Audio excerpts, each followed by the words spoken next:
Friday the 29th of September, 1893. I am not sure if my heart is broken or if it beats even stronger. Something happened today with Miss Charlotte, and I am hoping that our relationship is not ruined. I entered her room and she was using a mannequin to practice some rope tying techniques that I feel came out of an erotic Japanese painting. When I finally walked in, she almost ashamedly jumped in front of her work, seeming to be worried as to what I would think of this. Think of her. Hurriedly, Miss Charlotte tried to brashly explain herself. Oh, Lisette, this might be exactly what it looks like. I calmly asked, "What is this, if you don't mind me asking, miss?" Well, I wanted to do these ties for a sort of... She paused to look for her next words. Research, or reference, if you will. However, it doesn't have quite the same effect when it's with some clothing dummy as my model instead of a real human. Just doesn't work in telling me what I need to know. Would you like... I swallowed my nervousness and kept my breath from wavering. Like, for me to be your model? If you would be willing. Her strong voice became faint and I could hear the nerves in her throat. "I will gladly help you, Miss Charlotte." She shot me an enchanting smile and replied, I would greatly appreciate it. I'm so privileged to have you in my life. I got myself situated on the bed, replacing the mannequin after helping her remove the ropes from it. Charlotte then began to get to work on me, and I dare say she was quite masterful. She apologized to me, saying this was her first time doing kimbaku rope techniques. However, she seemed to be a natural at this art. I found myself to be quite fond of the positions and being so vulnerable to her. My inner thighs felt just a little damp, making it ironic to call it a burning shame. Assumedly from the bondage.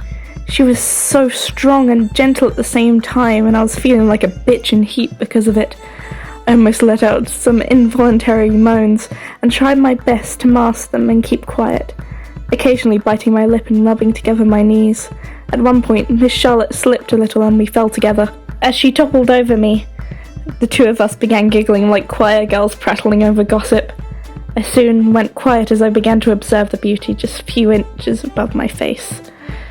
Taking in every detail of her loveliness, her hand brushed past my body in an upward direction, and I felt my thighs involuntarily rub together in anticipation and wishful thinking that she would slip her fingers under my dress and go for my muff. That is not what she did, however. She instead placed her palm face down on the mattress, right between my shoulder and face. That, too, was a very nice position. She soon caught wind of the look I was giving her, probably resembling that of a sorry pup that is begging its master for a treat, and she grew into a gentle expression. I leaned in, ready to place my lips upon hers as I murmured, "I love you, Miss Charlotte." But she immediately pulled away. "Oh," I heard my pitiful voice let out. Charlotte kept her gaze averted as she said, I'm sorry, I didn't mean to make you think... She paused and sighed and finally made eye contact with me again. I am so sorry, Lisette. I cannot return your feelings, not like that.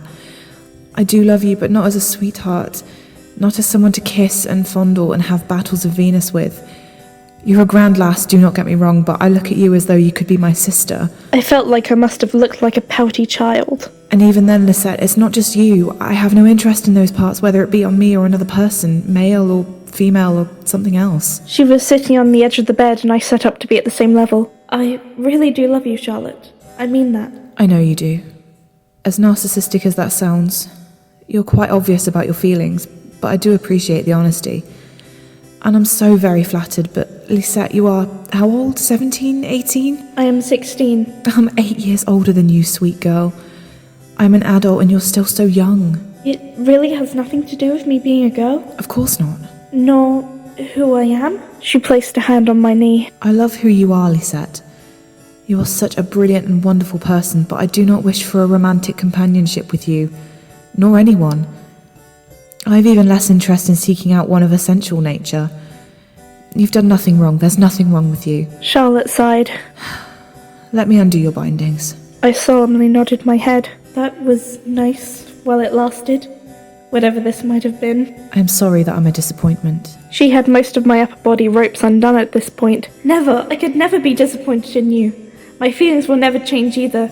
Even if you cannot return them, I will still care gravely for you, Miss Charlotte. I grabbed a hold of her hands and raised them to my lips for a kiss. I will always be there for you, no matter what. Even if you ever change your mind or feel differently, I will still be right there. You're too sweet and so naive. But I know some people have such unwavering emotions when it comes to love and attachment, so it's very possible that you are right about have unceasing feelings for me. She kissed my forehead as she removed the bind my lower half was in. I will always think of you fondly and love you with tender feelings, almost as though you were my little sister. I didn't want that, but I couldn't demand her to feel otherwise. I couldn't force her to be my sweetheart, but I think her calling me her sister made matters worse. It added a sense of certainty that we will never be more than friends, but I had to accept it all the same.